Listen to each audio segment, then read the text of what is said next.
క్రీస్తు ప్రభు వారి నామములో వందనాలు తెలుపుకుంటూ ప్రార్థన చేసుకొని దేవుని సహాయాన్ని వేడుకుందాం.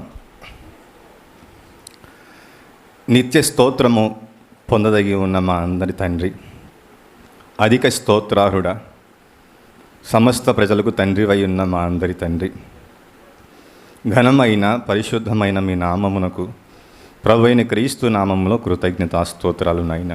తండ్రి, మీ సంకల్పంలోని భాగముగా నాయన, మీ ఆలోచనలోని భాగముగా మా అందరికీ బ్రతుకునిచ్చి, ఈ బ్రతుకులో నీ కోసం బ్రతికి నిన్ను స్తుతించి ఆరాధించి మరణించి తిరిగి మీ వద్దకు రమ్మని ప్రేమతో నాయన మీరు ఎంతో ప్రణాళికను ఏర్పాటు చేసి లోకానికి పంపిస్తే, ఈ లోకానికి వచ్చిన మేము తండ్రి మాకు బ్రతుకునిచ్చిన నిన్ను మర్చిపోయి మా పట్ల చూపుతున్న ప్రేమను మర్చిపోయి ఈ లోకాశల వైపు పరిగెత్తుచు నాయన పాపము చేసి మీకు శాశ్వతంగా దూరముగా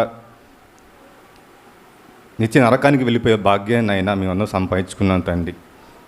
లోకంలో బ్రతుకుతూ లోకాశలే అదే భాగ్యంగా భావించాం, కానీ మీతో ఉండే భాగ్యాన్ని పోగొట్టుకొని నరకానికి వెళ్ళిపోతుంటే మమ్మల్ని ప్రేమించి మా ప్రభువాన్ని పంపించి ఆయన ద్వారా మాకు పాప క్షమాపణ కలిగించి మరలా మీతో కూడా ఉండే భాగ్యాన్ని మా అందరికి కల్పించినందుకు ప్రభువైన క్రీస్తు నామంలో కృతజ్ఞతా స్తోత్రములు. ఇదిగో మా కన్న తండ్రి, ఈ సమయమందు నాయన కొన్ని మాటలుగా మేము అందరము కలిసి నీ పాద సన్నిధి చేరి మేము కూడి ఉండగా ఏ మాటలు మాకు అవసరమో తండ్రి, ఆ మాటలు మీ ఆత్మ సహాయంతో మెండుగా మాకు అనుగ్రహించమని చెబుతున్న నన్ను కనపరుచుకోక కేవలము మీ మాటలో ఉన్న జీవాన్ని, మీ మాటలో ఉన్న సత్యాన్ని మేము గ్రహిస్తూ మా జీవితాల్లో పాటిస్తూ నాయన సంపూర్ణంగా ముందుకు సాగుటకు సహాయం చేయమని ప్రభువైన క్రీస్తు వారి నామంలో ప్రార్థించి మీ సహాయాన్ని కోరుకుంటున్నాం తండ్రి. ఆమేన్. మంచిదండి. ఈ అవకాశం నాకు ఇచ్చిన మన తండ్రి అయిన దేవునికి, మన ప్రభు అయిన క్రీస్తు వారి నామంలో వందనాలు కృతజ్ఞతాస్తోత్రము చెల్లించుకుంటూ, ప్రియులారా, సమాజంలో మనిషి కానీ సంఘంలో ఉన్న మనము కానీ చాలా విషయాలను మనసు పెట్టి మనం గ్రహించలేకపోతున్నాం. ఎందుకు గ్రహించలేకపోతున్నాం అంటే, విస్తారమైన పనులు, విస్తారమైన ప్రణాళికలు తలంపుల్లో కలిగి ఉండడం వల్ల చాలా విషయాలు మనం మనసును పెట్టి గ్రహించుకోలేక, సమాధానము లేక, మనుషుల మధ్య ప్రేమ లేక, ఐక్యత లేక ఒక జీవము లేని మందిరాలుగా మనం కనపడుతున్నాం సమాజంలో. ఎందుకు ఈరోజు మనం ఒక విషయాన్ని నేర్చుకోవాలంటే, ఈరోజు లోకంలో చాలామంది వారికి ఉన్న సామర్థ్యాన్ని బట్టి, అది అధికార సామర్థ్యం కావచ్చు, కులానికి సంబంధించిన ఆ సామర్థ్యం కావచ్చు, వారికి ఉన్న డబ్బును బట్టి సామర్థ్యం కావచ్చు, వారికి ఉన్న మాటలోని శక్తి. కొంతమంది మాట్లాడుతూ ఉంటే వారి మాటలకు ప్రేరేపించబడతారు. ఈ మాటల చేత చాలామంది ఆకర్షించబడుతూ ఉంటారు, అధికారాన్ని బట్టి ఆకర్షించబడుతూ ఉంటారు. కానీ ఇవి మాత్రం టెంపరరీ, అవసరానికి ఉపయోగపడేవి తప్ప నిజంగా ఒక వ్యక్తితో సమాధానమైన సంపూర్ణత్వం కలిగి జీవితంలో ఉండదు. షాప్కి వెళ్ళాము, షాపులో మనకేదో కావాలి అంటే మన దగ్గర ఉన్న దాన్ని తీసుకెళ్ళి ఇచ్చేస్తే వస్తువు కానీ తినుబండారాలు కానీ ఏదైనా మనకిస్తారు, అంతటితో కట్ అయిపోయింది. అవునా కాదా? అంటే మనకు అవసరమైతే వెళ్తాం, తెచ్చుకుంటాం. కానీ మనుషుల మధ్య ఎప్పటికీ స్థిరంగా నిలబడే ప్రేమ కనిపించట్లేదండి. అండి, ఇశ్రాయేల్ని పరిపాలించిన రాజులందరి చరిత్ర చాలా బట్టికి మనకు తెలుసు.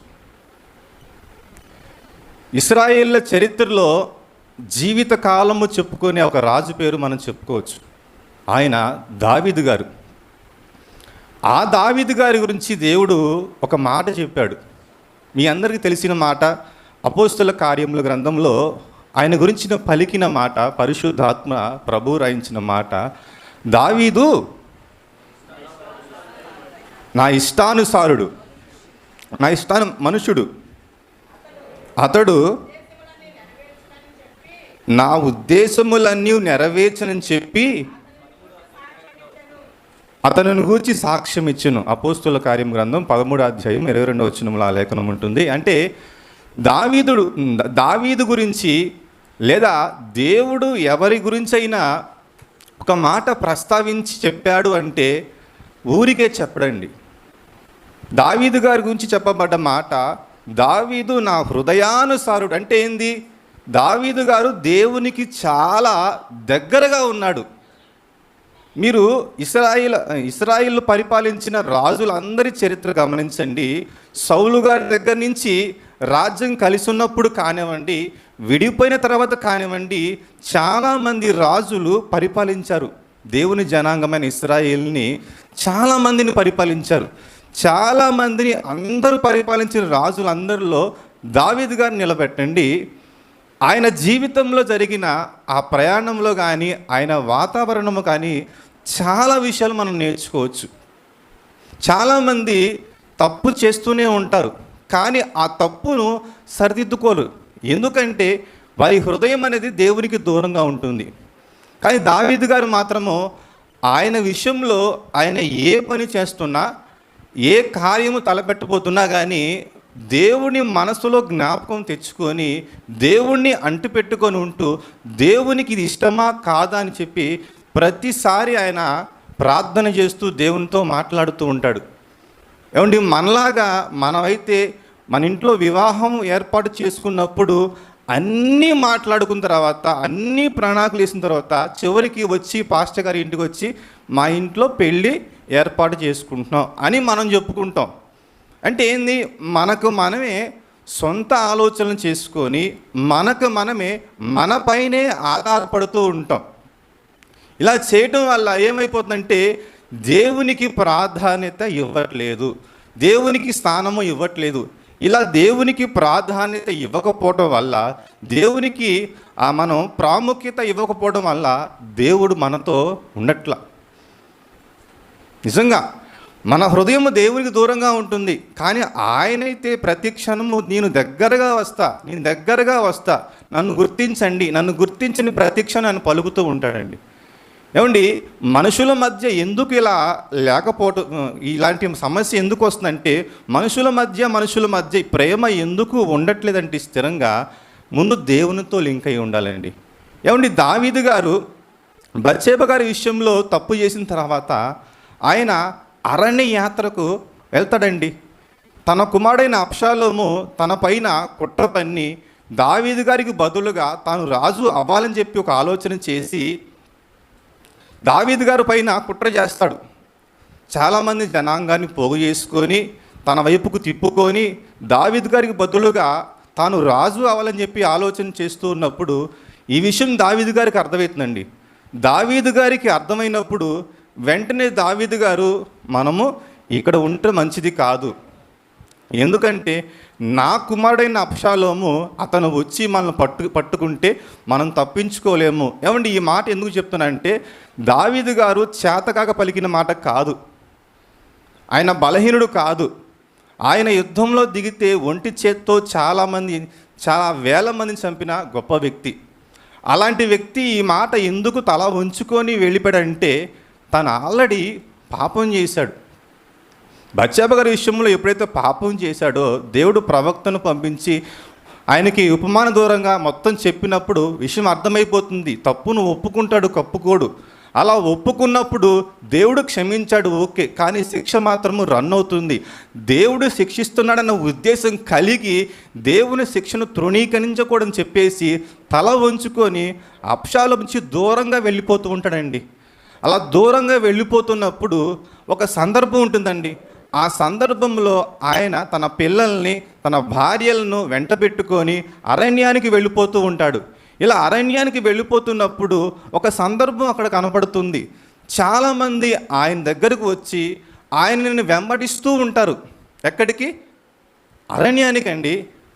అరణ్యానికి వెళుతున్న దావీదు గారిని గుర్తించి దావీదు గారితో పాటు చాలామంది ప్రయాణం చేస్తూ అప్పటికి దావీదు గారు రాజ్య సింహాసనాన్ని విడిచిపెట్టి, అధికారంని విడిచిపెట్టి, అన్నీ విడిచిపెట్టి అరణ్యానికి వెళుతున్నప్పుడు ఆ రాజ్యంలో కొంతమంది దావీదు గారితో పాటు కూడా వచ్చేస్తూ ఉంటారు. వచ్చేస్తూ వారితో పలుకుతున్న మాటలు కొన్ని మనం ఆలోచిద్దామండి. సమూయేలు 2వ గ్రంథము 15వ అధ్యాయంలో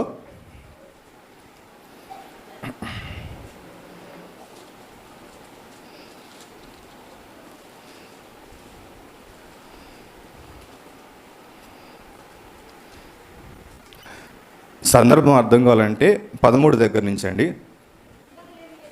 ఇశ్రాయేలీలు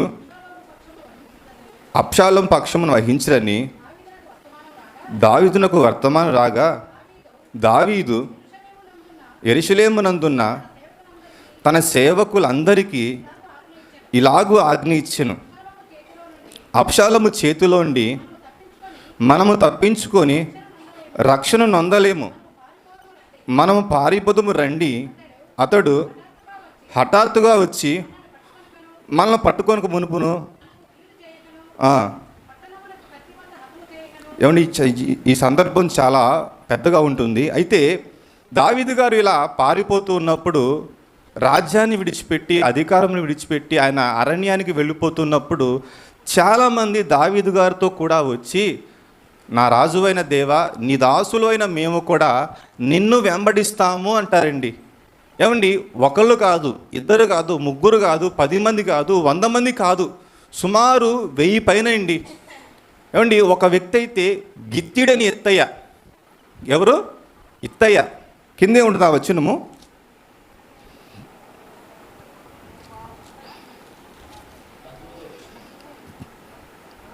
19వ వచనం అండి. 17 దగ్గర చదవండి. 17 నుంచి చదవండి. రాజును అతని ఇంటి వారును బయలుదేరి బెత్మరకు వచ్చి బస చేసిరి. అతని సేవకులు అందరూ నడిచిరి. కెరేతీలందరూ పెలేతీలందరూ గాతు నుండి వచ్చిన 600 మంది గిత్తీయులను రాజునకు ముందుగా నడుచుచుండిరి. రాజు గిత్తీయుడకు ఇత్తయిని కనుగొని, నీవెందుకు మాతో కూడా వచ్చుచున్నావు? నీవు తిరిగి పోయి రాజున్న స్థలమున ఉండు.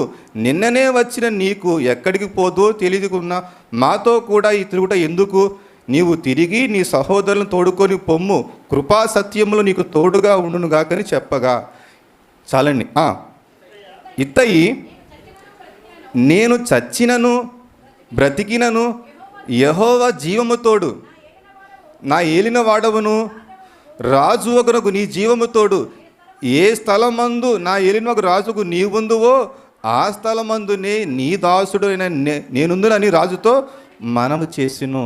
ఏమండి, అతనితో పాటు ఇత్తయ్య, అతనితో పాటు సుమారు 600 మంది ఉన్నారు. అతనితో పాటు వాళ్ళతో పాటు దావీదు గారితో ఉన్న సేవకులు చాలామంది ఉన్నారు. ఇంకా పెలేతీలు, ఇత్తీలు, వీళ్ళందరూ చాలామంది ఉన్నారండి. ఏమండి, నాకు అనిపించింది, దావీదు గారు ఎక్కడికి వెళ్తున్నారు? దావీదు గారు ఎక్కడైనా సినిమాకి వెళ్తున్నారు? వాళ్ళు దావీదు గారు ఏమైనా సినిమాకి వెళ్తున్నాడా, లేదా ఒక ప్రాంతానికి పిక్నిక్ వెళ్తున్నాడా? ఎక్కడికి వెళ్తున్నారు వాళ్ళు? అరణ్య యాత్రకి. ఏమండి, అరణ్య యాత్రలో అరణ్యంలో ఏముంటాయి? క్రూర మృగాలు ఉంటాయి, క్రూర జంతువులు ఉంటాయి. ఆల్రెడీ గతంలో దావీదు గారు చాలా సందర్భంలో తాను పరిపాలించిన రోజుల్లో చాలామంది రాజులు తనపైన యుద్ధానికి వచ్చినప్పుడు తాను చాలామందిని చంపేశాడు. చాలామందిని చంపేసినప్పుడు చాలా విషయాలు గుర్తుంటే లేదా? దావీదు గారు ఇలా ఒంటరివాడయ్యాడ్రా, ఇదిగో అరణ్యంలో పోతున్నాడు, బలహీనంగా ఉన్నాడు, పెద్దగా సైన్యం లేదురా, ఇదిగో మనం చంపే అవకాశం ఉంటుంది అని అనుకోవచ్చుగా. అంటే ఇలాంటి ప్రమాదం కూడా దావీదు గారితో ఉంటుందా లేదా? ఒక పక్క శత్రువుల భయం ఉంటుంది, ఒక పక్క అరణ్య యాత్ర, సరైన సౌకర్యాలు ఉండవు, సరిగ్గా పట్టించుకునే వాళ్ళు ఉండరు. కానీ ఇన్ని స్థితిగతులు దావీదు గారితో ఉన్నప్పటికీ కానీ వీళ్ళందరూ దావీదు గారిని వెంబడిస్తున్నారండి. ఏమండి, దావీదు గారిని వీళ్ళందరూ ఎందుకు వెంబడిస్తున్నారండి? దావీదు గారిలో వీళ్ళకి ఏమి నచ్చింది? దావీదు గారు వారికి ఏం చేశాడు? ఏమండి, ఈ రోజుల్లో ఒక మనిషిని మనం కొంచెం ఆలోచించగలిగితే, ఒక మనిషిని సంపాదించగలిగితే, అది చాలా కష్టమండి. ఒక మనిషిని పోగొట్టుకోవడం చాలా ఈజీ. ఈ లోకంలో చాలామంది ఫస్ట్ చెప్పుకున్నట్టుగా మనుషుల్ని సంపాదించుకునే విషయంలో కులాన్ని బట్టి సంపాదించుకోవచ్చు, అధికారం బట్టి సంపాదించుకోవచ్చు, డబ్బుని ఎరగా వేసి సంపాదించుకోవచ్చు, ఇంకా చాలా విషయాలు చూపించి మనుషుల్ని సంపాదించుకోవచ్చు. కానీ ఇవి స్థిరంగా ఉండవు. ఇవి మనిషి మధ్య సమాధానం ఉండదు. ఈరోజు నేను 10,000 రూపాయల డబ్బులు మీకు ఇచ్చి నా వైపుకు తిప్పుకుంటా, రేపొద్దున ఇంకొకటి వచ్చేసి ఇంకొక 20,000 డబ్బులు ఇస్తే మీరేం చేస్తారు? వెంటనే నన్ను విడిచిపెట్టి జెండా తిప్పేస్తారు. ఇది స్థిరమైందా అస్థిరమైందా? ఈరోజు కులగోత్ర విషయంలో కానివ్వండి, ఈరోజు చాలా విషయంలో కానివ్వండి, చాలామంది ఇలాంటి మనస్తత్వం కలిగి ఉంటున్నారు. అంటే ఇది నిజమైన ప్రేమ కాదు, నిజమైన సమాధానం కాదు, ఇది అస్థిరమైనది. కానీ దావీదు గారు తాను పరిపాలించిన కాలంలో ఉన్నప్పటికీ చాలామందిని ఆయన ప్రేమించాడు. అయితే ఆ ప్రేమ మనం అనుకున్న ప్రేమ కాదు. మనమైతే సహజంగా మనల్ని ప్రేమించే వారిని ప్రేమిస్తాం. ఎవరైనా మనకు మేలు చేస్తేనే తిరిగి వారికి మేలు చేస్తాం. ఎవరైనా మనం పట్టించుకుంటే వారిని తిరిగి పట్టించుకుంటాం. కానీ దావీదు గారి పరిపాలన అలా లేదు. దావీదు గారు అరణ్యానికి వెళ్ళిపోతున్నప్పుడు కూడా దావీదు గారితో పాటు వాళ్ళు ఉన్నవాళ్ళు అవసరమైతే వాళ్ళ ప్రాణాలు పోతాయి. ఎందుకు? దావీదు గారు చాలామందిని యుద్ధంలో చంపాడు గనక, శత్రువుల భయం ఉంటుంది గనక. ఇలాంటి సందర్భాలు తెలిసి కూడా దావీదు గారిని వాళ్ళు వెంబడించారంటే దావీదు గారిలో వాళ్ళకి ఏమి నచ్చిందండి?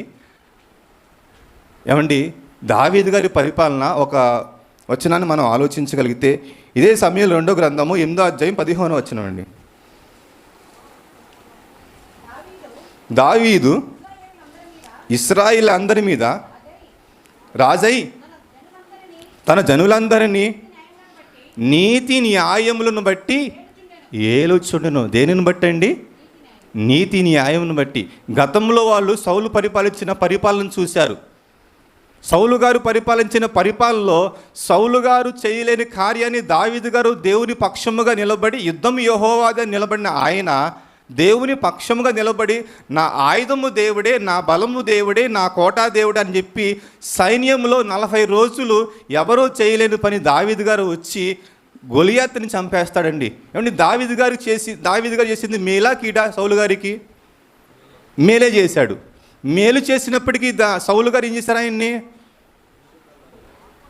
దావీదు గారిని చంపాలని చెప్పి సౌలు గారు చాలా సందర్భాల్లో ప్రయత్నించాడు. ఈ సందర్భాలన్నీ రాజ్యంలో ఉన్న ప్రతి ఒక్కరికి తెలుస్తుందా లేదా? తెలుస్తుండండి, ఏది ఆగదు. కానీ దావీదు గారిని చంపాలని సౌలు గారు చూస్తున్నప్పటికీ కానీ దావీదు గారు మాత్రం ఎప్పుడు సౌలు గారిని చంపాలని ఆలోచన ఎప్పటికీ చేయలేదు. అసలు నిజంగా ఆయన స్థానంలోకి వెళ్ళి దావీదు గారు ఆయన మాట్లాడుతున్న మాటల సౌలు గారేమో ఒక పక్క దావీదు గారిని ఎలాగైనా చంపాలి, ఎందుకు ఇడు రాజ్యంలో ఉంటే అందరినీ తిప్పేసుకుంటున్నాడు రా, నన్ను ఎవరు పలకరించట్లేదురా, ఒక్కడిని చంపాడు గొలియాతుని. ఒక్కడిని చంపడం వల్ల స్త్రీలందరూ లేచి ఏమన్నారు? దావీదు 10,000 కొలదియు సౌలు 1,000 కొలది అన్నారు. అంటే ఏంది? అప్పుడే ప్రారంభమైంది ఆయన మనసులో. ఏంటి ఇన్నాళ్ళు రాజుగా నేనున్నాను, రాజు నేనైతే కనీసం నన్ను పొగట్లేదేంది, నన్ను డౌన్ చేసి దావీదు గారిని లేపారని అక్కడి నుంచే ప్రారంభమైంది. కానీ దావీదు గారు మాత్రము ఏ రోజు ఒక సౌలు గారి మీద ఎప్పుడు ఆయన దురాలోచన ఎప్పటికీ చేయలేదండి. అప్పటి నుంచి ఆయన తన ప్రేమను చూపిస్తూనే ఉన్నాడు. చాలా సందర్భంలో సౌలు గారిని ఆయన నా తండ్రి ఇదిగో నేను చంపే అవకాశం నాకు వచ్చింది, కానీ నిన్ను చంపను, నీవు నా తండ్రివి అన్నప్పుడు ఆ సమయంలో కూడా సౌలు గారు పశ్చాత్తాపడతాడు. అయినా మరలా అర్థం కాదు, కానీ అస్థిరమైన ప్రేమే. కానీ దావీదు గారు మాత్రము స్థిరమైన ప్రేమ చూపుతూనే ఉన్నాడండి. దావీదు గారు అరణ్యానికి వెళ్ళిపోతున్నప్పుడు కూడా ఆయనతో పాటు ఇంతమంది వెంబడించారంటే ఆయన చేసింది ఒకటేనండి, ప్రేమలో ఒక లక్షణం. ప్రేమ అనేది మనం అనుకునే ప్రేమ కాదు. ప్రేమలో ఒక లక్షణం అర్థం చేసుకునే లక్షణం, ఎదుటివారిని అర్థం చేసుకునే ఒక లక్షణం. ఎదుటివారిని అర్థం చేసుకునే లక్షణం లేకపోతే ఎప్పటికీ జీవితాంతము, అది భార్యాభర్తల మధ్య అయినా, అన్నదమ్ముల మధ్య అయినా, వ్యాపార విషయంలోనైనా, కుటుంబంలోనైనా సరే, ఎక్కడైనా కుటుంబాల మధ్య, వ్యక్తుల మధ్య అర్థం చేసుకునే మనస్తత్వం లేకపోతే, అపార్థం చేసుకునే మనస్తత్వం వస్తే జీవితాలు మాత్రం ఎప్పటికీ బాగుపడవండి. ఏమండి, దావీదు గారు మొదటిసారి పరిగెత్తి పారిపోతున్నప్పుడు దావీదు గారి దగ్గరికి మరికొందరు వచ్చారండి. అలా వచ్చినప్పుడు దావీదు గారి గురించి మరొక మాట ప్రస్తావించిందండి.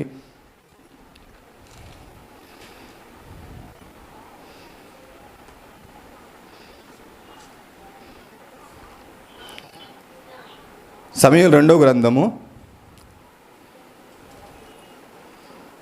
17వ అధ్యాయం 27వ వచనం అండి.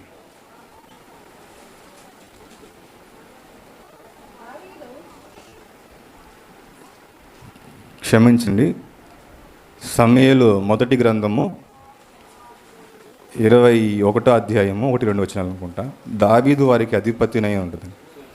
22వ అధ్యాయము 1-2 వచనాలండి. దావీదు అక్కడి నుంచి బయలుదేరి అతని సహోదరులను అతని తండ్రి ఇంటి వారందరూ తన సంగతి విని అతని యొద్దకు వచ్చిరి.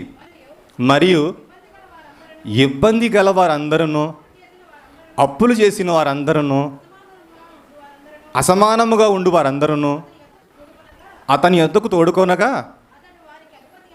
అతడి వారికి అధిపతి అయిను. అదేందండి, అప్పుల్లో ఉన్నవారు వచ్చారు, సమాధానం లేని వారు వచ్చారు, ఇరుకు ఇబ్బందులు ఉన్న మొత్తం దావీదు గారి దగ్గరకు వచ్చారు. దావీదు గారే ఆల్రెడీ అరణ్య ప్రయాణం చేస్తున్నారు సౌలు గారి బారి నుంచి. ఇలా పారిపోతున్నప్పుడు దావీదు గారి దగ్గరికి వీళ్ళందరూ వచ్చినప్పుడు ఆయన వీళ్ళకి అధిపతి అవటం ఏంటి? నేను దరిద్రంగా ఉన్నాను అనుకోండి, నేను దరిద్రంగా ఉన్నప్పుడు వచ్చి మీరు కూడా దరిద్రంగా నా కాడికి వస్తే నేనేమంటా? నేనే దరిద్రంగా ఉన్నా, నేనేం మీకు సహాయం చేస్తానయ్యా, ఇంకెవరు నేను చూసుకోకుండా అని అంటాం లేదా? మరి దావీదు గారే పారిపోతూ ఉన్నప్పుడు, ఆయనకి సరైన రక్షణ లేనప్పుడు దావీదు గారి దగ్గరికి వీళ్ళందరూ వచ్చినప్పుడు వీళ్ళందరినీ చూసంట వాళ్ళకి ఏమయ్యాడు? అధిపతి. ఎందుకు అధిపతి అయ్యాడు? లోకంలో రాజు కావాలంటే ఏం ఉండాలి? ఇప్పుడు రాజకీయాలు ఉన్నాయి కదా. ఇప్పుడు రాజకీయాల్లో ఉన్నప్పుడు రాజకీయ నాయకులు ఏం చేస్తారు? నేను సింహాసనం అవ్వాలి, నేను సీఎం అని చెప్పి చాలా గొడవలు పడుతూ ఉన్నారు. వాళ్ళకి ఏముండాలి? వెనకాల ఏముండాలి? చాలా ఆస్తి ఉండాలి, చాలా డబ్బు ఉండాలి, చాలా అధికారం ఉండాలి, కులం కూడా ఉండాలి. ఇంకా వాళ్ళు చెప్పాలంటే ఇవన్నీ ఉంటే వాళ్ళు సీఎం అవుతారు. కానీ మరి ఇక్కడ దావీదు గారి విషయంలో ఆయన దగ్గరికి అప్పుల్లో ఉన్న వాళ్ళు వచ్చారంట, సమాధానం సరిగ్గా లేని వాళ్ళు వచ్చారంట, ఆర్థికంగా ఇబ్బందిగా ఉన్నవారు వచ్చారంట. వీళ్ళందరూ రావటం వల్ల ఆయన వీళ్ళకి అధిపతిగా, ఎందుకు అధిపతిగా అయ్యాడు? ఇక్కడేనండి విషయం ఉంది. వారి దగ్గరకు వచ్చినప్పుడు దావీదు గారు తన స్థితిగతుల గురించి మాట్లాడాల. వారికి ఉన్న స్థితిగతులను చూసి వారిని అర్థం చేసుకున్నాడు. అవునండి, చాలామంది మనం ఇక్కడే ఫెయిల్ అయిపోతున్నామండి. సంఘంలో సమాధానం ఎందుకు ఉండలేదయ్యా అంటే, కుటుంబాల్లో సమాధానం ఎందుకు ఉండలేదయ్యా అంటే, ఏమండి కుటుంబాల్లోనైనా వ్యక్తుల మధ్య అయినా సమస్యలు రాక తప్పవండి. సమస్యలు ఖచ్చితంగా వస్తాయి. సమస్యలు వచ్చినప్పుడే మనం నిలబట్ల అక్కడే ఫెయిల్ అయిపోతున్నాం, సమస్యను అధిగమించలేకపోతున్నాం. ఒక వ్యక్తి దీనంగా వచ్చినప్పుడు, ఒక వ్యక్తి ఆర్థికంగా ఇబ్బందిగా వచ్చినప్పుడు, లేకపోతే కుటుంబంలో తగాదై వచ్చినప్పుడు, మన దగ్గరికి వచ్చినప్పుడు అతని స్థితిగతిని మనం గుర్తించి మనం అతన్ని అర్థం చేసుకునే విషయాన్ని పక్కన పెట్టి అతన్ని అపార్థం చేసుకుంటూ ఏదో పొరపాటు చేస్తే, ఏదో తెలియక తప్పు చేస్తే ఆ తప్పులను పట్టుకొని వెంటనే పక్కకు వచ్చేసి మరొక సహోదరుడితో ఆడట్లాంటోడు, వాడు అట్లాంటోడు, ఏం అట్లాంటిదని చెప్పేసి ఇలా చేతగాని మాటలు వాళ్ళ గురించి మాట్లాడుతూ ఉంటే, ఈ మాట మరలా వాళ్ళకి తెలిసినప్పుడు వాళ్ళు ఏమవుతారు? దూరం అవుతారా లేదా? ప్రేమిస్తారా? దూరం అవుతారా? ఖచ్చితంగా దూరం అవుతారండి. కానీ దావీదు గారు తన దగ్గరకు వచ్చిన వారందరిని చూసి, వారికి ఉన్న ఇరుకు ఇబ్బందులు చూసి, వారికి ఉన్న అప్పులు కానీ సమాధానం లేకపోయినప్పుడు కానీ, తాను సమాధానంగా లేకపోయినప్పటికీ తన స్థితిని గురించి మాట్లాడకుండా తన దగ్గరకు వచ్చిన వారందరినీ ఆయన ఆదరించి అర్థం చేసుకున్నాడండి. ఇలా అర్థం చేసుకోవడం వల్ల వాళ్ళకి ఏం కలిగింది? వాళ్ళకేమో అధిపతి అయ్యాడు, ఆయన నుంచి రక్షణ కలిగిందా లేదా? కలిగింది. ఎందుకంటే భవిష్యత్తులో వాళ్ళకి తెలుసు ఇతడు మరలా రాజు అవుతాడని చెప్పేసి వాళ్ళకి ఆ విషయం తెలుసు. కాబట్టి మేము చూసిన పరిపాలనలో సౌలు పరిపాలన మేము చూసాం. ఆయన పరిపాలన ఎలాగుందో, ఆయన పరిపాలన ఉన్న దావీదు గారి పరిపాలన ఎలాగుందో, ఈ పరిపాలన నిజమైన పరిపాలన అంటే మనుషులను ప్రేమించేవాడు కావాలరా, తన గురించి తను ఆలోచించుకునే పరిపాలన మనకొద్దురా. మనుషులను ప్రేమించి మనుషులను అర్థం చేసుకొని మనుషుల్లో సమానత్వము భేదము ఇవి తేడా చూపించకుండా సమానత్వము ప్రేమనే చూపించి వారిని అర్థం చేసుకొని ఆకర్షించి పరిపాలించే రాజు కావాలరా. ఈ రాజు మనతో ఉంటే తన ప్రాణము అడ్డం పెట్టినా సరే మనల్ని కాపాడుతాననే విషయం వాళ్ళకి అర్థమయ్యి అరణ్యంలో ఉన్నా కూడా పరిగెత్తుకుంటూ వచ్చారండి. అంటే అర్థం చేసుకునే విషయంలో ఉంటే ఏమయ్యాడు? అధిపతి అయ్యాడు. వాళ్ళు పరిపాలనకి వెళ్ళిపోయారు. ఏమండి, మరొక సందర్భాన్ని ఆలోచించగలిగితే ఏమండి, చెప్పబడిన వాక్య పట్టణంలో లూకా సువార్త 23వ అధ్యాయము 39వ వచనం అండి.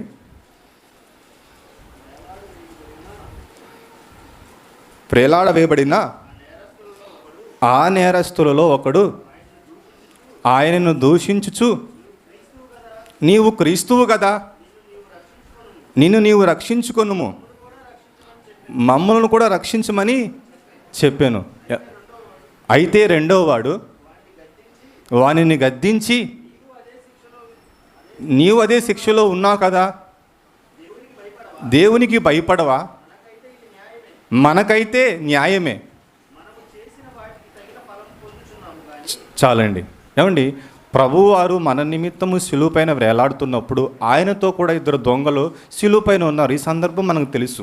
ఏమండి, శిలువ పైన ఒక దొంగ ఏమో ఆయన్ని, అయ్యా నువ్వు క్రీస్తువు కదా, నువ్వు దేవుని కుమారుడు కదా, నిజంగా మమ్మల్ని రక్షించు, నీవు దేవునివైతే దేవుని కుమారుడువైతే మమ్మల్ని రక్షించుము అన్న ఆలోచన అర్థం చేసుకున్నాడు. కానీ ఇంకా విషయం చెప్పుకుంటూ వస్తే ఆయన్ని సిలువ వేసిన వారందరూ కిందున్న శాస్త్రులు కావచ్చు, పరిసయ్యులు కావచ్చు, చాలామంది ఆ దారిని పోతూ ఉన్నప్పుడు చాలామంది ఇతడే నా క్రీస్తు అంటే, ఇతడే నా దైవ కుమారుడు అంటే అని వాళ్ళు కూడా తలలు ఊపుకుంటూ, ఆహా నువ్వు దేవుని కుమారుడు అంట కదా, చాలా అద్భుతాలు చేసావుగా, ఇప్పుడేంది మరి సిలువ పైన విరలాడుతున్నావు అని చెప్పేసి ప్రభువారిని ఎగతాళి చేశారు, అవమానపరిచారు. ఇవన్నీ చేస్తున్నప్పుడు కూడా ప్రభువు వారిని ఒక్క మాట కొనలేదండి.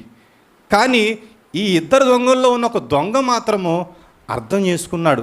అదేంటి, ప్రభువారు చాలామందిని భూమి ఉన్నప్పుడు స్వస్థపరిచాడు కదా, మేము దొంగతనం చేశాము, చాలా తప్పులు చేశాము, చాలా పాపం చేశాము, ఈ శిక్ష మాకు న్యాయమే. మరి ప్రభువారు భూమిపైన చాలామందిని చాలా రోగాలతో ఉన్న వారిని స్వస్థపరిచాడు, చనిపోయిన వారిని లేపాడు కదా, చాలా అద్భుతాలు చేశాడు కదా, చాలా మేలు చేశాడు కదా, కానీ ఈ శిక్ష ఏంటి అన్న విషయం అతనికి అర్థమైంది.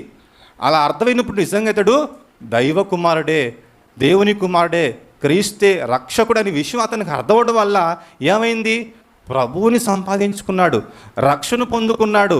అంటే అతడేమో ప్రభువుకి దాసుడయ్యాడు, ప్రభువు అతనికి రాజయ్యాడు. అలాగే అరణ్యంలో దావీదు గారు కూడా వారి స్థితిగతులను అర్థం చేసుకొని వాళ్ళకి అధిపతి అయ్యాడు, వాళ్ళని సంపాదించుకున్నాడు. తాను చూపించిన ప్రేమలో ప్రతిదీ దేవుని న్యాయ విధులను తీసుకొచ్చి దేవుని వాక్యాన్ని, దేవుని ధర్మశాస్త్రాన్ని జోడించి వాళ్ళందరినీ పరిపాలించాడు. అందుకే దేవుని న్యాయ విధులను పరిపాలించిన వ్యక్తి ఎప్పటికీ రాజుల ముందును అధికారుల ముందును నిలబడతారని దేవుని వాక్యం మనకు సెలవిస్తుంది. అలాగ పరిపాలించి అర్థం చేసుకున్నాడు కనుక దావీదు గారు చాలామందిని సంపాదించుకున్నాడు. అంటే ఎదుటి వ్యక్తిని అర్థం చేసుకునే విషయంలో మనం ఖచ్చితంగా పాస్ అవ్వగలిగితే చాలామందిని సంపాదించగలం. కానీ ఈరోజు సమాజంలో, సంఘంలో ఎదుటి వారిని అర్థం చేసుకునే విషయంలో పక్కన పెట్టి ఎప్పటికీ నన్ను ఎవరూ అర్థం చేసుకోవట్లేదు, నన్ను ఎవరూ పట్టించుకోవట్లేదు, నా వైపు ఎవరో చూడలే అని చెప్పేసి బలవంతంగా మనుషులు ప్రేమను కోరుతున్నారు. ఇది బలవంతంగా మనుషులు ప్రేమను కోరుకుంటే అది విశ్వాసమే కాదండి. ఎవరు మనం ప్రేమించట్లే ఆలోచన పక్కన పెట్టి దేవుడు ఉన్నాడు, దేవుడు చూస్తున్నాడు, నా భక్తి కరెక్ట్గా ఉందా లేదా, నేను కరెక్ట్గా ఉన్నా లేదా, ఎదుటివారు బలహీనంగా ఉన్నారు, అవును బలహీనంగా ఉన్నారు, వాళ్ళ దగ్గరికి వెళ్ళు, ప్రేమించు, వారిని ఆదరించు. ఏంది ఎలా ఉన్నాం, ఏంటి ఇలా ఉన్నాం, మానసికంగా ఇబ్బంది ఉందా, ఆర్థికంగా ఇబ్బంది ఉందా అని ఆలోచించి కొన్ని విషయాలు మాట్లాడి ప్రార్థన చేయి.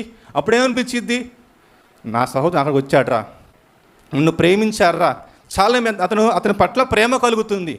కానీ ఎప్పుడు మనం ఎదుటివారిని అర్థం చేసుకునే విషయంలో మనం ఫెయిల్ అయిపోయి నన్ను ఎవరూ అర్థం చేసుకోవట్లేదు, నన్ను ఎవరూ పట్టించుకోవట్లేదు అనుకుంటే అది మూర్ఖత్వం, అది విశ్వాసం కాదు. మొదటిగా మనం ఎదుటివారిని మనం అర్థం చేసుకున్నాం, అతడు సంఘానికి ఎందుకు రావట్లేదు, ఏ విషయంలో బలహీనమైపోయాడు? ఒకప్పుడు బాగా వచ్చేవాడే, ఎందుకు వెనకబడుతున్నాడు? ఎందుకు రావట్లేదు? ఒకప్పుడు ప్రార్థన బాగా చేస్తాడే, ఒకప్పుడు వాక్యం బాగా చెప్తాడే, పరిచర్య బాగా చేస్తాడే, వీటికి దూరం అయిపోతున్నాడు ఏంటి? సంఘంలో ఎవరు రావట్లేదు ఏంటి? ఎవరు బలహీనంగా ఉన్నారని ఎదుటి వారిని మనం అర్థం చేసుకోగలిగితే, వాళ్ళ దగ్గరికి వెళ్ళి వారి ఇబ్బందులను మనం పరామర్శించగలిగితే అప్పుడు వారిని మనం ప్రేమించగలుగుతామండి.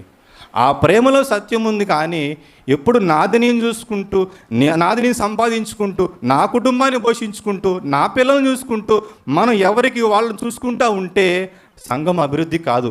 వ్యక్తుల మధ్య ప్రేమ రాదు. ఎవరిని ప్రేమించలేము. ఇతరులు మనల్ని ప్రేమించలేరండి.